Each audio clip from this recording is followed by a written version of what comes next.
In this video, I'm going to be sharing everything that you need for your baby in the first 3 months.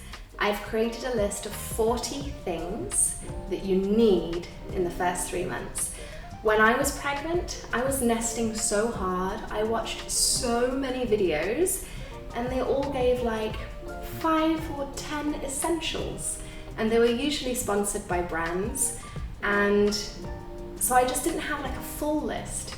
So if you're looking for that, this is it. Of course, there'll be your own preferences and culture and climate to take into account, but I hope that this is helpful. My name is Emma and I am mum of 4-month-old Marvy, and I'm also a pre and postnatal yoga teacher. I look forward to filming some yoga classes again when she's not attached to me 100% of the time, but loving motherhood so far, really. And I'm just passionate about birth and pregnancy and motherhood, and creating these videos to be of value to other women in pregnancy and motherhood as well. So if you want to watch videos that are positive, empowering, a little on the hippie, natural side, then please do subscribe to the channel. First off, I just want to apologize again if you're feeling seasick. I have to sway with Marvy, but I'll try to keep it to the minimum. And also I was sick last week, in case I'm a little bit raspy or coughy, but I'm just doing what I can. So in this video, I'm going to cover these 40 items. It doesn't include multiples, like obviously you need more than one diaper, so that's not included. And I'm going to break it down into a few categories. So the categories are going to be sleep, feed, diapering, clothing, care, play, travel, and postpartum. So let's get started with sleep. So number 1 on sleep is a place for your baby to sleep. I'm actually a co-sleeping mum from the very start, but I also got a Moses basket. So you can get a basket, you can get a side crib, you can get another kind of crib. I don't know all the details of the cribs, but you need a place for your baby to sleep. Number 2 is mattress protectors. That's so hard for me to say. You need 2 of these. Be the one that's going to be on the mattress and a spare, because you will have diaper blowouts, and if you're co-sleeping, you're going to be leaking if you're breastfeeding, things like this, so make sure that you have mattress protectors. Number 3 is a noise machine. So most mums say this is an essential. I use one as well. It can be a super cheap one. You don't need to go buy the Hatch noise machine, which costs like $100 or something. You can get something super basic. Number 4 is a rechargeable, dimmable light.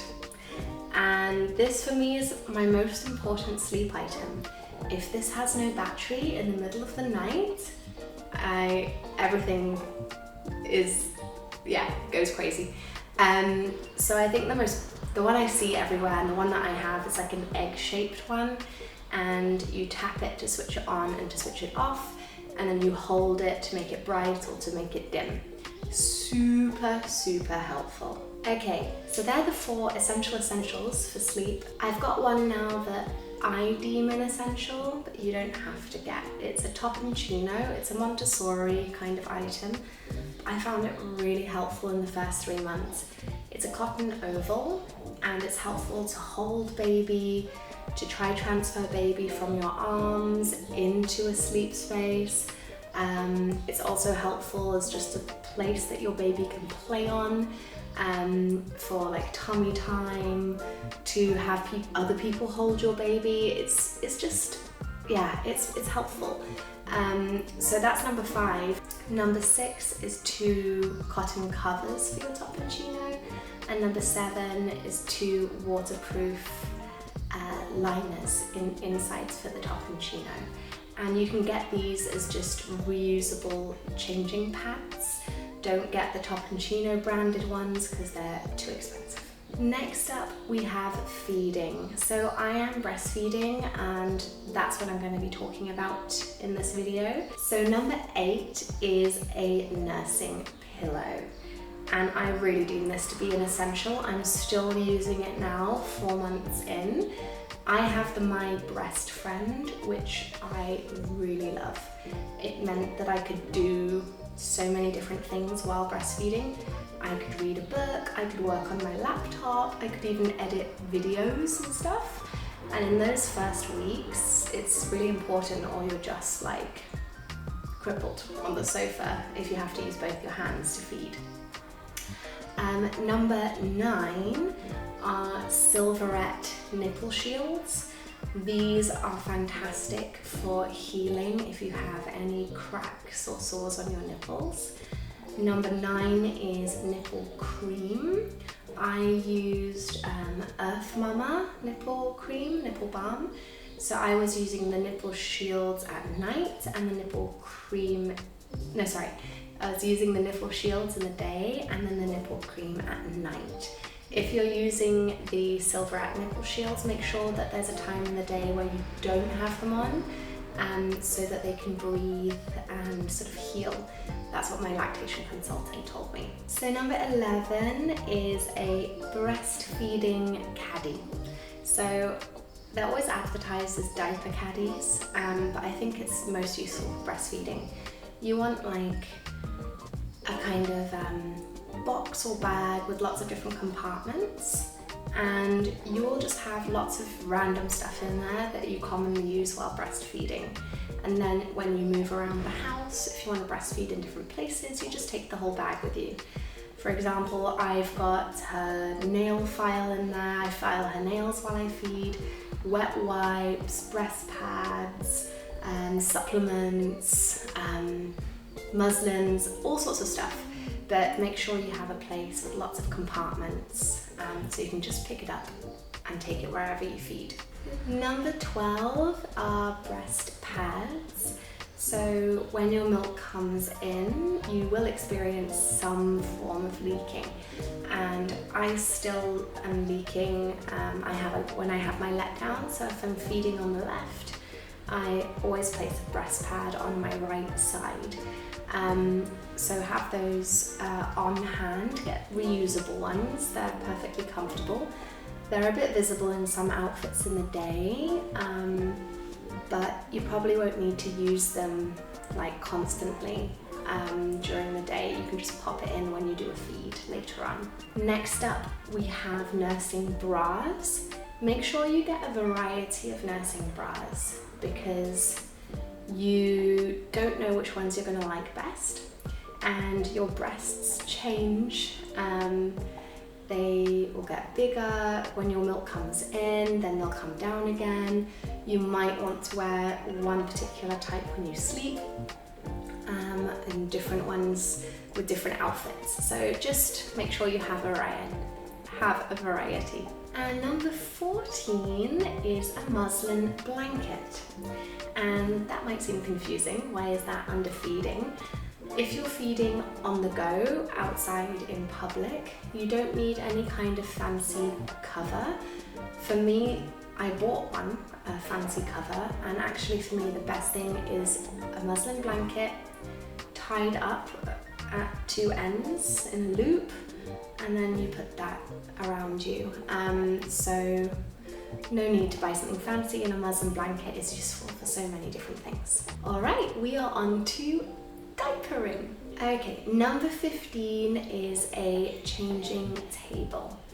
I have one on wheels, which has been really handy because I moved it around. I wasn't happy where I initially put it. I moved it somewhere else. If we had guests, we could just wheel it into another room. So I really found one on wheels helpful. Then number 16, diapers. What I did when I was pregnant, I bought 100 diapers. Sounds like a lot, but I bought them all from different brands. so that I could kind of try a bunch, and I wanted to try like biodegradable or sustainable ones, but that's just me. But yeah, try a few so you can kind of see what the different styles are. Number 17 is disposable wipes. You will go through so many of these. I use water wipes, but again, you can try a bunch of different ones to see what you like best to begin with. You can't buy too many. You're going to use them for months and months and months. So just yeah, try a bunch. Number 18 is diaper cream.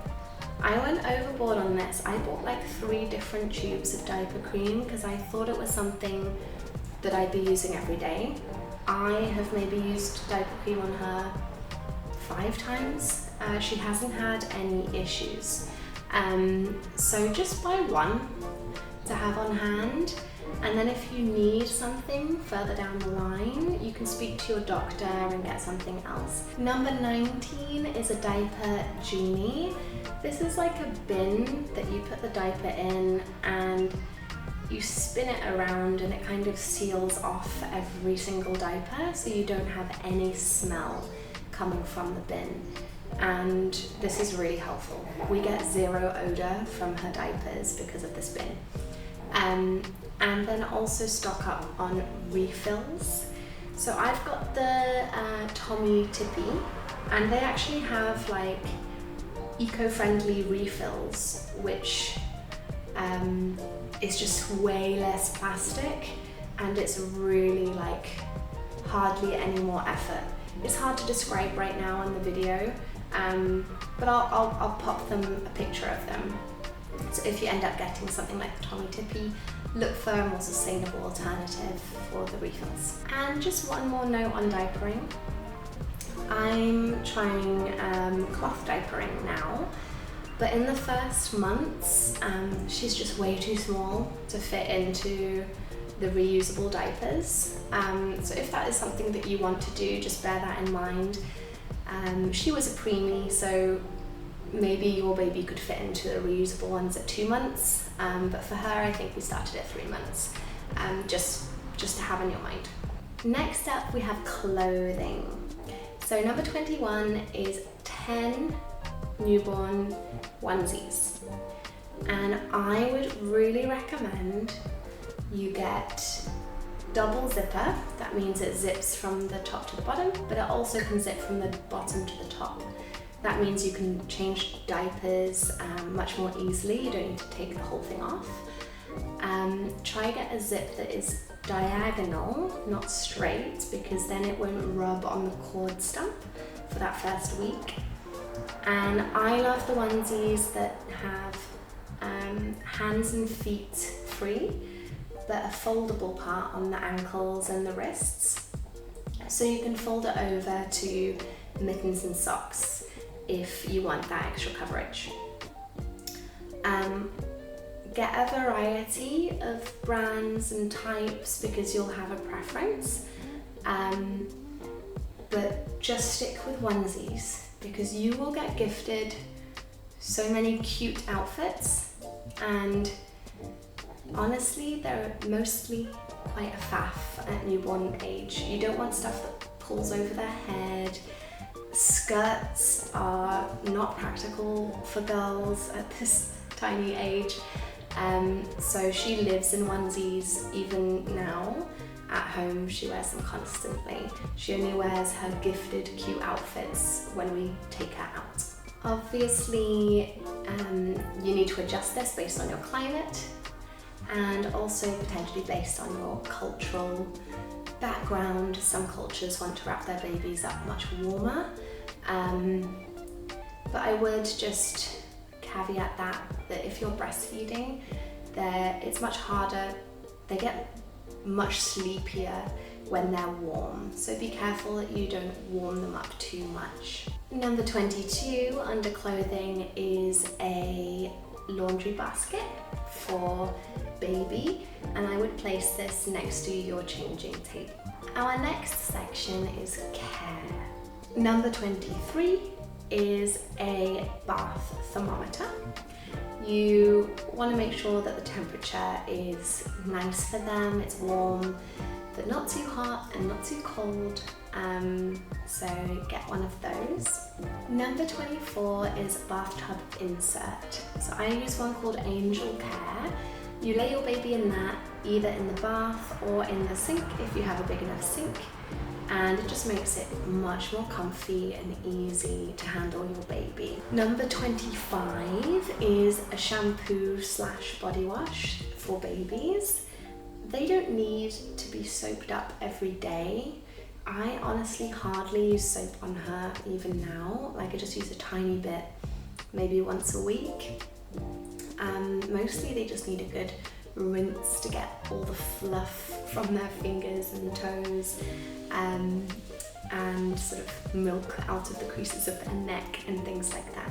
Number 26 is a hooded towel. Now these can be so cute. We have one of a little white bear,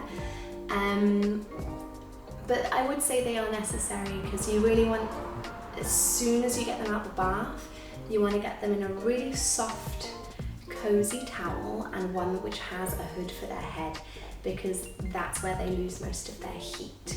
So you bundle them up in their cozy towel and give them a big hug and dry them, and the faster you can do that, the less screaming you're gonna have. Number 27 is 10 muslin burp cloths. You will use these non-stop, and if you have a baby that spits up a lot, you might even want to double that to 20. But in today's world, you can easily buy extras when you need them, so maybe just start with 10. You will use these over your shoulder for spit up and burping, but also I use them for bath time as well. I wet one and place it over her body so that it keeps her warm in her little Angel Care bathtub insert. And I also use one to lather up the soap and to clean her instead of getting flannels as well. And they're nice and soft. Number 28 is a nail trimmer. So I've got an electric nail file. I got mine from Temu, but it's the same style as like Hacker do one. But yeah, it's just got different sort of sanding strengths essentially for as they age. But I also just nibble her nails sometimes if I can see that they're getting really long, and I find that easier, even though it's a bit feral.